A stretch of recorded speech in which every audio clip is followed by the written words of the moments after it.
नमस्कार, मैं डॉक्टर अशोक त्रिपाठी आपका स्वागत करता हूं अपने channel history culture historiography and research methodology में। मित्रों, 14 सितंबर है आज और आज के दिन हिंदी दिवस मनाया जाता है और हिंदी और इतिहास का बड़ा गहरा नाता रहा है, या हम कह लें कि साहित्य और इतिहास का बड़ा गहरा नाता रहा है। तो इसलिए आज हम हिंदी दिवस के उपलक्ष्य में खड़ी बोली के विकास का इतिहास जानने का प्रयास करेंगे। तो आज का जो हमारे चर्चा का विषय है वह है खड़ी बोली हिंदी का विकास। खड़ी बोली हिंदी का विकास कैसे हुआ, इस पर हम चर्चा करेंगे। आपसे निवेदन है कि आप मेरे चैनल को सब्सक्राइब अवश्य करें, क्योंकि ये केवल इतिहास का ही चैनल नहीं है। इसमें आपको इतिहास के अलावा संस्कृति, कला, रिसर्च मेथोलॉजी, हिस्टोरियोग्राफी इत्यादि के बारे में भी और बहुत सारे मिसलेनियस टॉपिक्स पे भी वीडियोस मिलेंगे, जो कि मैं प्रयास करता रहता हूँ। जैसे कि आज मैं करने जा रहा हूँ एक प्रयास, अभी कुछ दिन पहले जन्माष्टमी पर एक प्रयास किया था। तो आइए फिलहाल हम चर्चा शुरू करते हैं हिंदी दिवस के ऊपर। मित्रों, आज जगह जगह स्कूलों में, कॉलेजेस में, सरकारी दफ्तरों में हर जगह सभाएं की जाएंगी। सभाएं करके वहाँ पे भारतेंद्र जी का एक दोहा पढ़ा जाएगा कि निज भाषा उन्नति है, सब उन्नति को मूल, बिन निज भाषा ज्ञान के मिटे नहीं को शूल। तो इस तरह से जो है इस दोहे को पढ़ करके अपने हृदय के शूल को मिटा लिया जाएगा। कहीं कहीं हिंदी पखवाड़े के नाम पे कुछ कार्यक्रम वगैरह के आयोजन कर दिए जाएंगे। उसके बाद फिर धीरे धीरे धीरे धीरे सब कुछ विस्मृत हो जाएगा। अगले साल फिर यही कहानी दोहराई जाएगी। तो फिलहाल हम प्रयास कर रहे हैं आपको कि हम कौन सी हिंदी बोलते हैं। हम हिंदी जो बोलते हैं वो हिंदी है खड़ी बोली, जिसे हम खड़ी बोली कहते हैं। तो खड़ी बोली कहाँ से अस्तित्व में आई, कैसे अस्तित्व में आई, इसका कैसे विकास हुआ। हो सकता है आप में से बहुत सारे विद्यार्थी जो प्रतियोगिता परीक्षाएं वगैरह दे रहे हैं वो इसके बारे में जानते भी होंगे, लेकिन बहुत सारे ऐसे विद्यार्थी भी हैं जिनको इसके बारे में पता नहीं है। तो मित्रों, आधुनिक युग खड़ी बोली का ही युग है, किंतु खड़ी बोली के प्रारंभिक रूप हमें बहुत पहले से मिलने लगते हैं। अगर हम देखें मध्यकाल का इतिहास पढ़ें तो मध्यकाल में जो साहित्य रचा गया था वहाँ भी जो है हमें खड़ी बोली के प्रारंभिक लक्षण दिखाई पड़ने लगते हैं। बल्कि आप ये कह लीजिए कि हिंदी साहित्य का जो आदिकाल था, आदिकाल के समय से ही हमें खड़ी बोली के शब्द कविताओं में मिलने लगते हैं। आगे चल कर के हम ये देखते हैं कि सिद्धों और नाथों की बानियों में इसका जो है बहुत ही स्पष्ट रूप हमें प्राप्त होता है। इस्लामिक शासन के दौरान, खास करके दिल्ली सल्तनत के शासन के दौरान हम ये देखते हैं कि खड़ी बोली धीरे धीरे धीरे धीरे विकसित हो रही थी। और इसके विकसित होने का कारण क्या था कि दिल्ली का बहुत लंबे समय तक राजधानी रहना और साथ ही साथ जो व्यापारिक गतिविधियां होती थी, व्यापारी लोग आपस में आदान प्रदान करते थे। इसी तरह से जो इस काल की जो सेनाएं थी एक जगह से दूसरी जगह जाती थी, तो ये सेनाएं जो हैं इनके जो अधिकांश सिपाही थे, इनकी जो भाषा थी, तो ये फारसी नहीं बोलते थे उन दिनों। ये बोलचाल की एक भाषा विकसित हो गई थी जिसे हिंदवी कहा जाता था। हिंदवी के नाम से प्रसिद्ध हो गई थी वो भाषा। यहाँ तक कि आप देखें कि अमीर खुसरो को अगर आप ये देखें तो अमीर खुसरो जो है वो भी अपने आप को हिंदवी का तोता कहा करते थे। तो उत्तर भारत में हिंदी का प्रचार प्रसार करने में, जैसे मैंने आपको बताया कि तमाम नाथपंथी जो संत थे, व्यापारी थे, सिपाही थे, जो एक जगह से दूसरी जगह आते जाते थे, और यहाँ तक कि आप देखिए कि बहुत सारे जो यात्री थे जो तीर्थ यात्रा पे जाते थे, जगह जगह जाते थे तीर्थ यात्रा पे, तो तीर्थ यात्रा पे जहाँ कहीं भी वो जाते थे उत्तर भारत में ख़ास तौर पे, यहाँ तक कि आगे आप देखेंगे 19वीं 20वीं शताब्दी में दक्षिण भारत में भी जाते हैं, तो वहाँ जो विचार विनिमय का माध्यम होता है, बोलचाल का माध्यम होता है, वो खड़ी बोली ही होती है, क्योंकि खड़ी बोली जो है वो सरल है, सहज है, अनुकरणीय है, सुगम है। खड़ी बोली के विकास क्रम को हम ऐतिहासिक दृष्टि से 4 भागों में बांट सकते हैं। अब जैसे खड़ी बोली का भी आदिकाल था जो कि 1000 ईस्वी से लेकर के 1200 ईस्वी तक हम कह सकते हैं। उसके बाद पूर्व मध्यकाल में खड़ी बोली जो है वो 1200 से 1500 ईस्वी तक, जिसे हम इतिहास में दिल्ली सल्तनत का काल कहते हैं।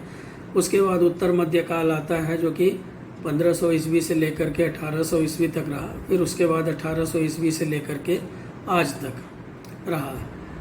तो इस तरह से खड़ी बोली ने भी कई दौर देखे। खड़ी बोली का जो आदिकाल था वो मुख्य रूप से हम ये देखते हैं नाथों, सिद्धों, वीर काव्यों इत्यादि में हमें दिखाई पड़ता है। इसी के साथ साथ जो चारणों ने, भाटों ने जो काव्य लिखे उनमें भी जो है इसके प्रारंभिक रूप हमें मिलते हैं।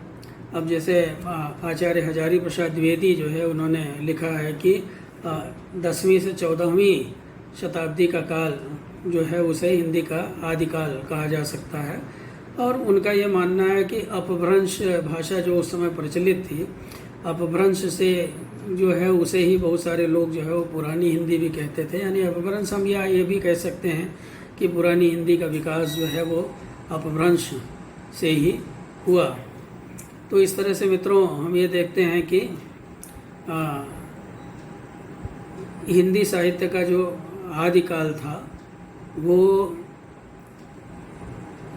खड़ी बोली के विकास में उसका काफ़ी योगदान रहा।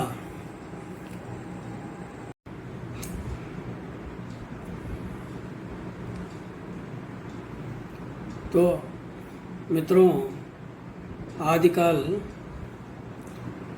से ही हम ये देखते हैं कि खड़ी बोली का विकास प्रारंभ हो जाता है और आगे चल कर के जैसे जैसे हम आगे बढ़ते जाते हैं वैसे वैसे हम ये देखते हैं कि धीरे धीरे उसका स्वरूप थोड़ा स्पष्ट हो रहा था। हालांकि अभी भी जो है वो काव्य रचना वगैरह की भाषा जो थी वो ब्रज भाषा थी, विशेष करके हिंदी में अवधी वगैरह का भी प्रयोग प्रारंभ हो गया था काव्य रचना के लिए। ये भाषाएं जैसे हम ये देखते हैं कि बहुत सारे कवि जो भक्ति आंदोलन के कवि थे वो ब्रज भाषा का प्रयोग किया करते थे। आगे चल कर के तुलसीदास ने, मलिक मोहम्मद जायसी ने, इन लोगों ने अवधी भाषा का प्रयोग किया। अमीर खुसरो की रचनाओं को अगर हम पढ़ें तो अमीर खुसरो की रचनाओं से स्पष्ट है कि दिल्ली में खड़ी बोली जो है वो बोलचाल के रूप में पूरी तरह से विकसित होकर आजकल की खड़ी बोली के बहुत निकट आ गई थी। संत कवियों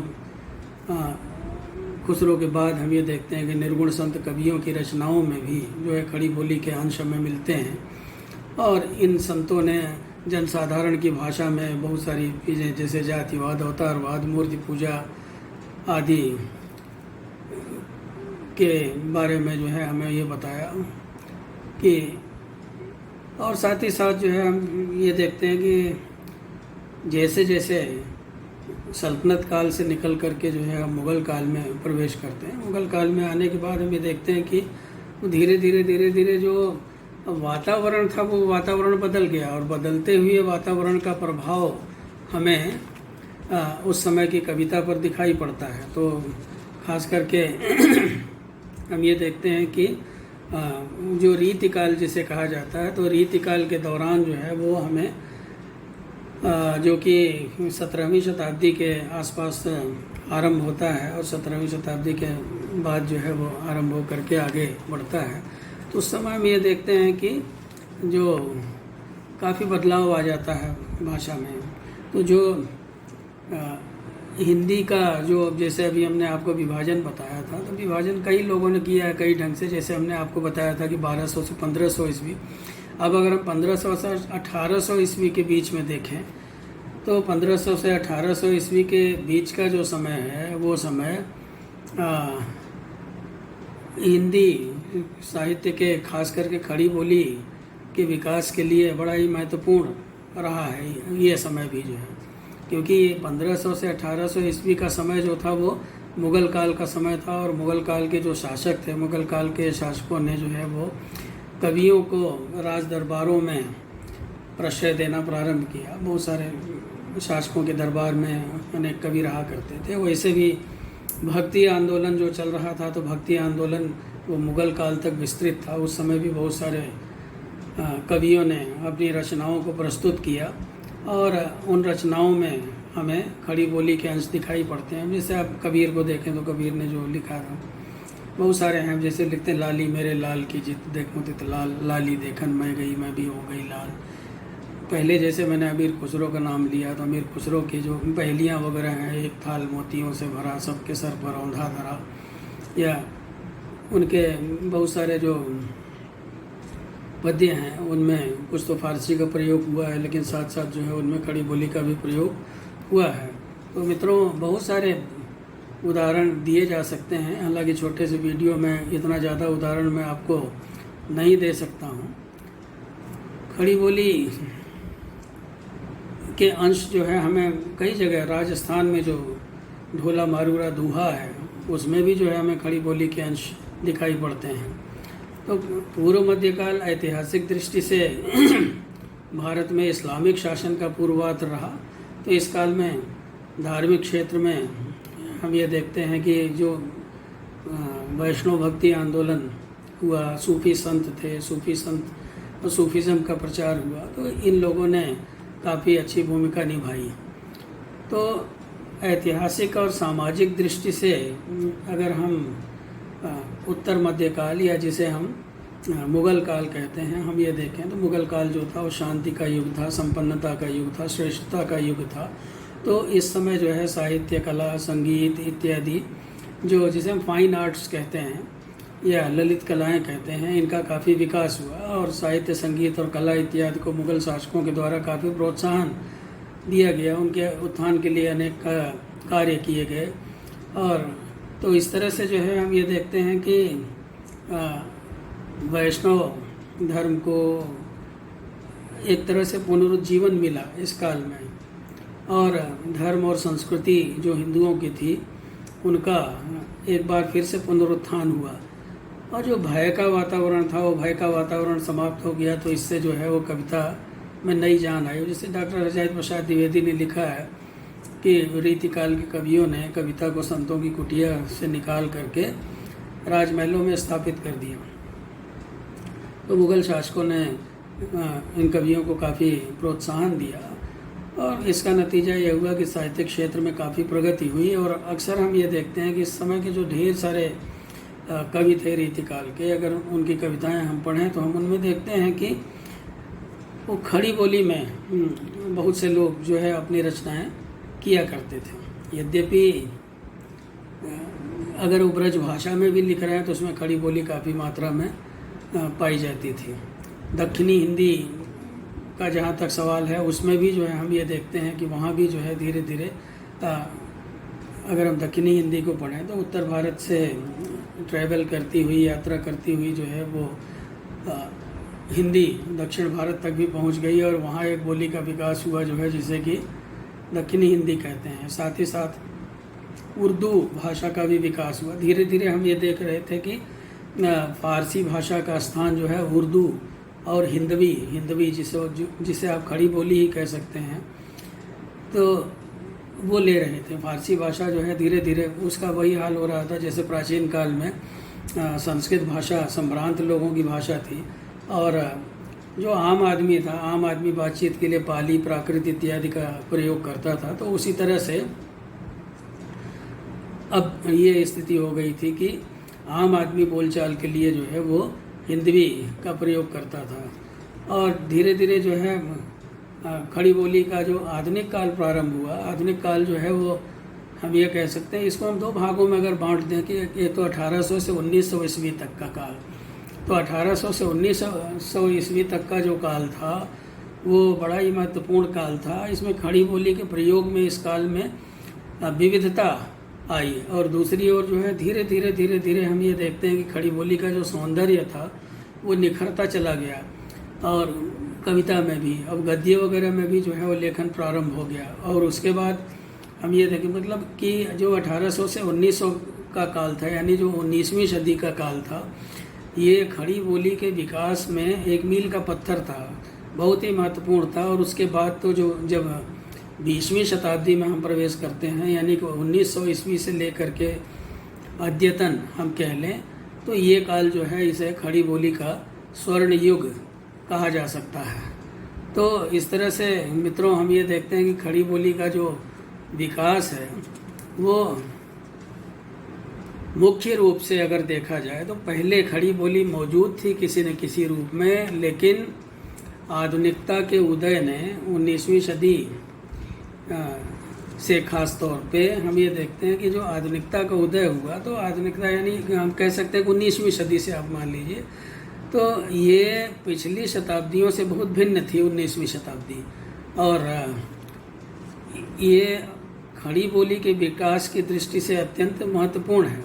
इस समय हम ये देखते हैं कि जो मध्यकाल की जो जड़ता थी वो समाप्त हो रही थी, और आधुनिक साहित्य जो है वो मनुष्य के आप कह सकते हैं कि सुख दुख से जुड़ने लगा। जो खड़ी बोली थी वो मनुष्य के सुख दुख से जुड़ने लगा हमारे। और पहले जो साहित्य का जो दृष्टिकोण था, जैसे जब भक्ति आंदोलन वगैरह चल रहा था, उसके बाद से काफ़ी समय तक आप ये देखते हैं कि जो साहित्य का दृष्टिकोण था वो पारलौकिक था। लेकिन अब वो पारलौकिक दृष्टिकोण जो था उसमें भी परिवर्तन आ गया, और अब ये लौकिक हो गया वो, यानी कि बहुत ज़्यादा हम ये कह सकते हैं कि धीरे धीरे ये मनुष्यों से जुड़ता चला गया। अब जैसे डॉक्टर ये आचार्य रामचंद्र शुक्ल, जिन्होंने कि हिंदी साहित्य का सबसे हमारे ख्याल से बेहतरीन इतिहास लिखा है, इतना अच्छा इतिहास हिंदी साहित्य का और किसी ने नहीं लिखा, वो भी ये मानते हैं कि खड़ी बोली का आधुनिक काल एक नए ऐतिहासिक परिवर्तन के साथ होता है। और यह महत्वपूर्ण परिवर्तन जो है वो भारत में अंग्रेजी शासन की स्थापना और प्रसार के साथ संपन्न हुआ। वो आगे कहते हैं कि अंग्रेज़ों के हाथ में जब सत्ता आई तो उस समय तक संपूर्ण मध्य देश में दिल्ली दरबार और व्यापार की भूमिका और सहयोग से खड़ी बोली बोलचाल की भाषा के रूप में फैल चुकी थी। और जिस समय अंग्रेजी राज्य भारत में प्रतिष्ठित हुआ उस समय सारे उत्तर भारत में खड़ी बोली व्यवहार की शिष्ट भाषा बन चुकी थी। तो इस तरह से मित्रों आप देखते हैं कि आचार्य रामचंद्र शुक्ल भी ये मानते हैं कि आधुनिक युग आते आते 19वीं शताब्दी आते आते खड़ी बोली जो है वो व्यवहार बोलचाल की भाषा बन चुकी थी। हिंदी में हम ये देखते हैं कि 19वीं शताब्दी में अंग्रेज़ों के आने के बाद जैसे समाचार पत्रों वगैरह का प्रकाशन शुरू हुआ अंग्रेजी भाषा में, तो धीरे धीरे वर्नाकुलर्स में भी, अब जैसे हिंदी में भी अखबार निकला। हिंदी का पहला अखबार जो है वो 1826 ईस्वी में कलकत्ता से प्रकाशित हुआ। उदंत मार्टंड इसका नाम था, उदंत मार्टंड। और 8 वर्ष के बाद ही हम ये देखते हैं कि कलकत्ता से ही एक दूसरा हिंदी अखबार जो है समाचार सुधावर्षण निकला, जिसका संपादन जो है श्याम सुंदर सेन करते थे। तो इस तरह से धीरे धीरे हम ये देखते हैं कि हिंदी जो है वो खड़ी बोली हिंदी पत्रकारिता की भाषा के रूप में भी सामने आने लगी। इसी तरह से हम ये देखते हैं कि अब इस समय तक हिंदी में कहानियाँ भी लिखी जाने लगी खड़ी बोली में। अब आज जैसे रानी केतकी की कहानी लिखी गई, राजा शिव प्रसाद सितारे हिंद की जो है राजा भोज का सपना एक कहानी थी जो बहुत फेमस हुई। इसी तरह से भारतेंद्र हरिश्चंद्र की जो है एक अद्भुत स्वप्न एक कहानी थी। तो ये कहानी भी जो है ये काफ़ी श्रेष्ठ थी और हर तरह से श्रेष्ठ थी, यानी कि ऐसा नहीं था केवल कि ये श्रेष्ठता जो है केवल खड़ी बोली के प्रचार प्रसार के लिए थे। एक्चुअल में क्या हुआ कि ये श्रेष्ठता जो है हम ये देखते हैं कि भाषा के दृष्टि से और भाव के दृष्टि से दोनों ही दृष्टियों से जो है ये महत्वपूर्ण था। अब अगर हम उपन्यासों की बात करें तो 19वीं शताब्दी में बहुत सारे उपन्यास जो है वो लिखे गए और तो ये उपन्यास लेखन की शुरुआत जो है वो भारत में 19वीं शताब्दी में हिंदी में हुई। पहले बंगला वगैरह में तो उपन्यास लिखे जाते थे, बहुत सारे उपन्यास बंगाल के हैं जो कि हम पढ़ते हैं, उनका अनुवाद वगैरह पढ़ते हैं, लेकिन हिंदी में भी जो है उपन्यास लेखन की परंपरा प्रारंभ हुई मित्रों। और हिंदी का प्रथम उपन्यास जो था वो आप शायद बहुत सारे विद्यार्थी नहीं जानते होंगे। हिंदी का प्रथम उपन्यास परीक्षा गुरु था, जो कि 1882 ईस्वी में प्रकाशित हुआ था, और इसके लेखक जो थे वो भारतेंदु मंडल के एक प्रभावशाली सदस्य लाला श्रीनिवास दास थे। और ये उपन्यास जो था वो, इसकी साधारण सी कथा थी कि एक व्यापारी जो है वो अपने स्वार्थी और खुशामदी मित्रों के फेर में पड़ कर के दिवालिया बन जाता है, फिर बाद में अच्छे मित्रों की सहायता से फिर से जो है वो सुधर जाता है और फिर से जो कुछ उसने खोया था उसको पा लेता था। तो इसकी शैली अगर देखें आप तो कोई बहुत खास नहीं थी, लेकिन फिर भी लेखक ने ऐसे नाटकीय ढंग से इसे प्रस्तुत किया था कि ये काफ़ी पॉपुलर हुआ, इसे काफ़ी प्रसिद्धि मिली। इसी तरह से मित्रों बहुत सारे और उपन्यास परीक्षा गुरु के बाद, जैसे बालकृष्ण भट्ट का जो है नूतन ब्रह्मचारी, फिर इसी तरह से क्या नाम है, राधा कृष्ण दास का जो है निस्सहाय हिंदू, और जो कि 1890 में लिखा गया। इसी तरह श्रद्धाराम फुल्लौरी जो है, इन्होंने भाग्यवती नामक उपन्यास 1877 ईस्वी में लिखा। श्याम स्वप्न जो है ये ठाकुर जगन मोहन सिंह का उपन्यास था। इसी तरह से आश्चर्य वृत्तांत पंडित अंबिका दत्त व्यास का था। तो इस तरह से जो है उपन्यासों का प्रचलन जो है हम ये देखते हैं हुआ, और इन उपन्यासों ने खड़ी बोली के विकास में बड़ी महत्वपूर्ण भूमिका निभाई। तो अनेक उपन्यास जो है, जैसे काशी के एक व्यवसायी देवकी नंदन खत्री थे, जिन्होंने 1881 में हिंदी में एक नए ढंग के उपन्यासों की परंपरा प्रारंभ की, जो कि आप लोग जानते हैं। ये नए ढंग के उपन्यास चंद्रकांता के माध्यम से, जिसमें जो है तिलस्मी और अय्यारी उपन्यासों के माध्यम से एक रहस्यमय दुनिया की संरचना की गई, और ये इतने लोकप्रिय हो गए कि इन उपन्यासों को पढ़ने के लिए लोगों ने हिंदी भाषा तक सीखी। तो कुल मिलाकर अगर देखा जाए तो, और आगे चल कर के हम देखते हैं जब मुंशी प्रेमचंद आए, मुंशी प्रेमचंद और जयशंकर प्रसाद, तो इन लोगों ने जो उपन्यास लिखे तो उसमें तो खड़ी बोली जो है वो अपने स्वर्ण युग में ही पहुंच गई। मुंशी प्रेमचंद की जो भाषा थी वो एकदम सरल थी, सहज थी, बोधगम्य थी, और जो आदमी थोड़ा सा भी पढ़ा लिखा हो वो बड़े आसानी से उसको समझ सकता था। तो गद्य की भाषा बन गई थी हिंदी। पहले 19वीं शताब्दी में ये अपने शैशव काल में थी, लेकिन भारतेंदु ने इसको बहुत आगे बढ़ाया। लेकिन धीरे धीरे हम ये देखते हैं कि 20वीं शताब्दी आते आते जो खड़ी बोली थी वो काफ़ी पॉपुलर हो गई। भारतेंदु ने जो है खड़ी बोली का जो स्वरूप स्थिर किया था, उसमें उन्होंने बहुत सारे जैसे प्रचलित शब्दों का प्रयोग किए थे। उन्होंने तद्भव शब्दों की उसमें प्रचुरता आपको दिखाई देगी, कहीं कहीं तत्सम शब्द भी दिखाई देते हैं, अंग्रेजी, फारसी, अरबी वगैरह के शब्द भी उसमें दिखाई देते हैं। तो इस काल के सभी लेखक जो थे उन्होंने साहित्य के विकास में काफ़ी योगदान दिया। तो इस तरह से बहुत सारे जैसे प्रताप नारायण मिश्र, बालकृष्ण भट्ट, और साथ ही साथ जो है और भी बहुत सारे राइटर्स थे जिन्होंने कि इस काल में काफ़ी योगदान दिया। प्रेमचंद वगैरह के आने के बाद तो फिर जब हिंदी उपन्यास लिखे जाने लगे, हिंदी में बहुत सारे जो है वो नाटक वगैरह लिखे जाने लगे। भारतेंदु ने नाटकों की परंपरा प्रारंभ की। भारतेंदु ने बहुत सारे नाटक लिखे, और उन नाटकों के बाद जो है हम ये देखते हैं कि जैसे एक बाढ़ सी आ गई, और उसके बाद बहुत सारे नाटक लिखे गए। नाटकों का जो विकास है, अब यहाँ इतना समय नहीं है कि उन सब पे हम लोग चर्चा कर पाएँ, लेकिन भारतेंदु के बाद हम ये देखते हैं कि आगे चल कर के जयशंकर प्रसाद ने बहुत अच्छे अच्छे नाटक लिखे 20वीं शताब्दी में, और फिर तो कई लोग जो थे वो नाटक के क्षेत्र में आए, और बहुत सारे नाटक जो है वो लिखे गए इस काल में। तो मित्रों, हम इस चर्चा को आगे बढ़ाते हैं। इसी तरह से हम ये देखते हैं कविता के क्षेत्र में भी जो है काफ़ी नए नए प्रयोग किए गए। काव्य भाषा जो है वो उसमें काफ़ी परिवर्तन आया। जो ब्रज भाषा की जगह जो है अब खड़ी बोली का प्रयोग 19वीं सदी से ही प्रारंभ हो गया। जैसे ललित किशोरी ने खड़ी बोली में लावनी और झलूने इत्यादि लिखे। और आगे चल कर के हम ये देखते हैं कि बहुत सारे लोगों ने, जैसे भारतेंदु का आप देखें फूलों का गुच्छा, प्रेमचंद की महिमा, प्रताप नारायण मिश्र, अंबिका दत्त व्यास आदि ने भी खड़ी बोली में लिखा, लेकिन इन्होंने थोड़ा अल्प मात्रा में लिखा। तो भारतेंदु की कविता जो है वो उन्होंने भी खड़ी बोली के प्रयोग किए। बहुत सारे लोग जैसे श्रीधर पाठक थे, श्रीधर पाठक का जैसे अब एक नमूना आप देखिए कि नव यौवन के सुधा सलिल में क्या विषबिंदु मिलाया है, अपनी सौख्य वाटिका में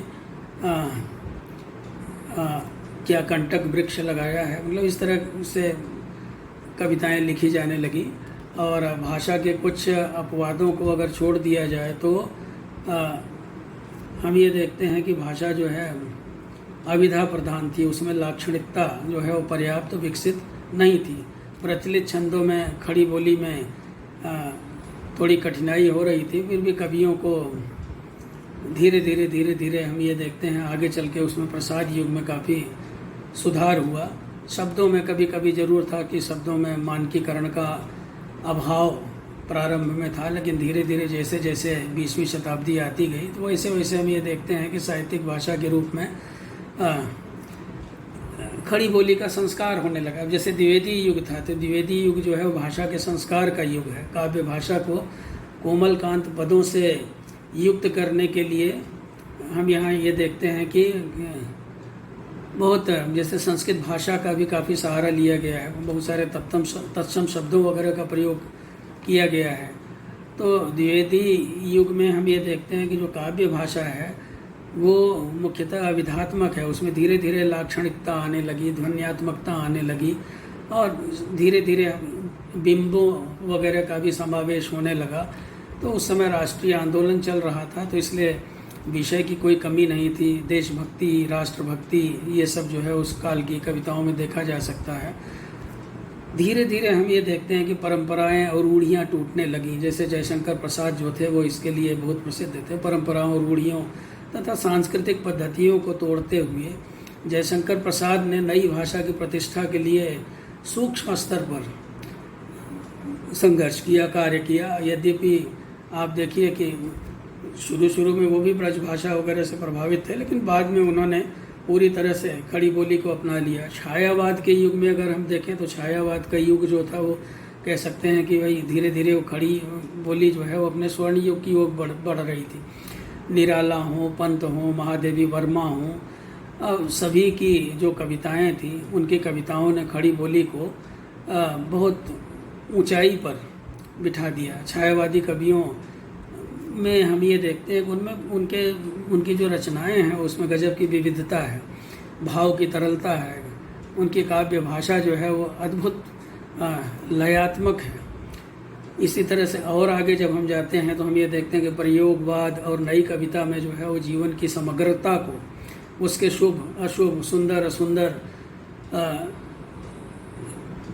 को एक साथ वर्णित किया गया। यानी मनुष्य से बहुत गहराई से प्रयोगवादी कविता जो थी वो मनुष्य से बहुत गहराई तक जुड़ी हुई थी। प्रगतिवाद, इसके पहले अगर हम बात करें तो प्रगतिवादी जो कविता लिखी गई उसमें बहुत साधारण खड़ी बोली की भाषा में हम ये देखते हैं कि आम जनजीवन के जो शोषित था, पीड़ित था, वंचित था, दुखी था, प्रताड़ित था, तो उनके सुखों दुखों को प्रगतिवादी कवियों ने बखूबी वर्णित किया।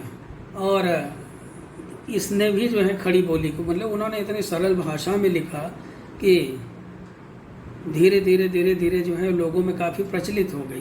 काफ़ी व्यंग्यात्मक भाषा में भी लिखे गए जो प्रगतिवाद में से, धीरे बोलो शांत रहो जी, व्यस्त देश के कर्णधार हैं, नेताजी की खातिरदारी में लाला जी की कार व्यस्त है, व्यस्त देश के कर्णधार हैं। तो इस तरह की व्यंग्यात्मक कविताएं लिखी गई। निराला, पंत इत्यादि के ऊपर भी, डॉक्टर रामधारी सिंह दिनकर इत्यादि के ऊपर भी प्रगतिवाद का काफ़ी असर पड़ा। फिर प्रयोगवादी कविता जो थी वो और मनुष्य से जुड़ती गई। छायावादी कविता जो थी वो मनुष्य के अंतर्मन में झांकती थी, यानी कि जो सामाजिक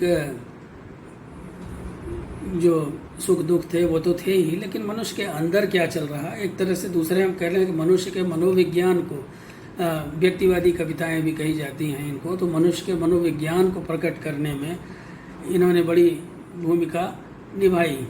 तो छायावाद के बाद हम ये देखते हैं कि छायावाद उत्तर जो कविता वगैरह लिखी गई, उपन्यास लिखे गए और बहुत सारा साहित्य लिखा गया। आज तक ये साहित्य लिखा ही जा रहा है और धीरे धीरे जो है खड़ी बोली जो है वो बहुत ऊंचाई पर पहुंच गई।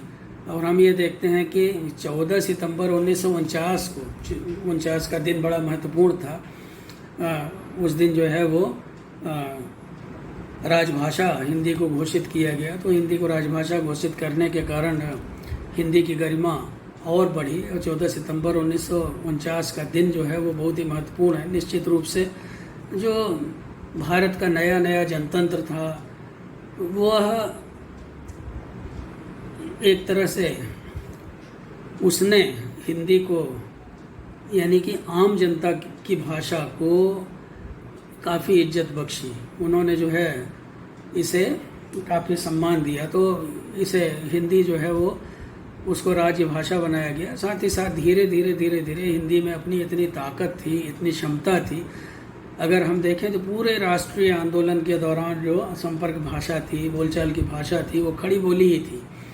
और तो ये बहुत बड़ी उपलब्धि थी, ये बहुत बड़ी उपलब्धि थी ये। अब जैसे डॉक्टर सुधाकर द्विवेदी हैं जिन्होंने एक पुस्तक लिखी है हिंदी अस्तित्व की तलाश। तो डॉक्टर सुधाकर द्विवेदी जो है वो ये कहते हैं कि 179 बोलियों वाले देश भारत में अगर 1949 की उपलब्धि को देखा जाए तो ये उपलब्धि निश्चित रूप से बेजोड़ थी। तो इस तरह से मित्रों खड़ी बोली जो है वो यद्यपि राजभाषा बन गई, खड़ी बोली निश्चित रूप से अघोषित रूप से राष्ट्रभाषा भी है। अब देश के किसी भी कोने में हम चले जाएं तो हिंदी बोलने वाले वहाँ हमें मिल जाते हैं।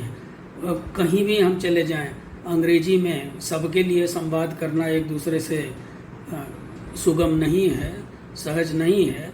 लेकिन जो हिंदी जानता है वो कहीं भी, वो चाहे कश्मीर चला जाए, चाहे कन्याकुमारी चला जाए, चाहे द्वारकापुरी चला जाए और चाहे एकदम नॉर्थ ईस्ट के टिप पे चला जाए, कहीं भी मणिपुर में चला जाए, और तो हर जगह उसे हिंदी बोलने वाले मिल जाएंगे, खड़ी बोली बोलने वाले मिल जाएंगे।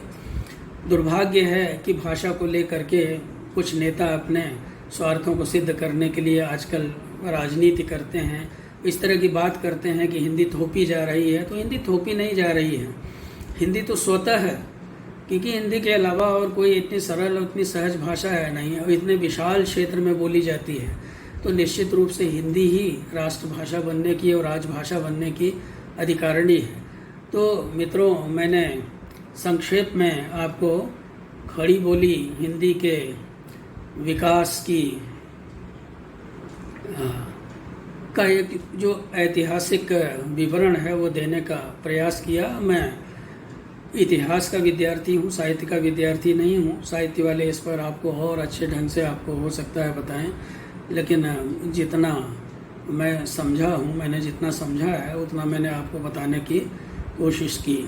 तो उम्मीद है कि आपको ये वीडियो पसंद आएगा। अगर आपको ये वीडियो पसंद आता है तो आप इस अपने चैनल को लाइक करें, सब्सक्राइब करें और कमेंट भी अवश्य करें। बहुत बहुत धन्यवाद। नमस्कार।